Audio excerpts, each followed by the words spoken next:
Wherever you go, whatever you do, throw a little at it. Omax, Vest and Briefs. கடந்த ஆட்சியில் அமைச்சர்கள் செய்த தவறுகளை செய்யாமல் தொகுதி மக்களுக்கு அனைத்து வசதிகளையும் கொண்டு வருவதே தனது நோக்கம் என வணிக வரி மற்றும் பத்திரப்பதிவுத்துறை அமைச்சர் லோகேஷ் தமிழ்ச்செல்வன் தெரிவித்தார். நாமக்கல் மாவட்டம் ராசிபுரத்திற்கு வருகை தந்த அவர் தவைக்க நிர்வாகிகள் மற்றும் தொண்டர்கள் பொன்னாடை மற்றும் மாலை அணிவித்து உற்சாக வரவேற்பு அளித்தனர்.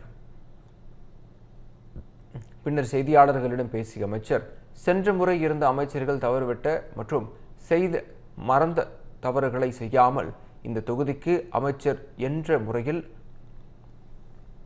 அனைத்து வசதிகளையும் கொண்டு வருவதாக தெரிவித்தார்.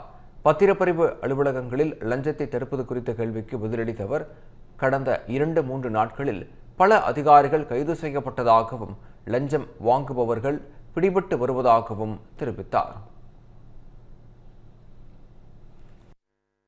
இந்த முறை என்ன மாற்றம் இருக்குன்னு பார்த்தீங்கன்னா, சென்ற முறை இருந்த அமைச்சர்கள் தவறுவிட்ட செய்த தவறுகளை செய்யாமல் இந்த தொகுதிக்கு அமைச்சர் என்ற முறையில் அனைத்து வசதிகளையும் கொண்டு வருவதுதான் என்னுடைய முதல் நோக்கமா இருக்கும்.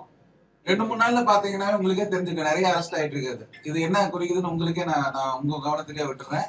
நிறைய கட்டுப்பாடுகளை விதிச்சிருக்கிறோம். யாரும் லஞ்சம் வாங்கக்கூடாதுங்கிறது நாங்க ஸ்ட்ரிக்டா சொல்லியிருக்கோம். அதையும் மீறி லஞ்சம் வாங்குறவங்க வரிசையா பிடிபட்டு கொண்டிருக்கிறார்கள். இன்னும் நடவடிக்கைகள் தொடரும்.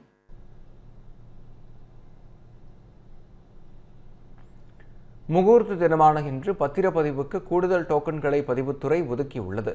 ஒரு சார் பதிவாளர் உள்ள அலுவலகங்களுக்கு 100க்கு பதிலாக 150 முன்பதிவு டோக்கன்களும், 2 சார் பதிவாளர்கள் உடன் அலுவலகங்களுக்கு 200க்கு பதிலாக 300 பதிவு டோக்கன்களும் ஒதுக்கீடு செய்யப்பட்டு இருந்தது.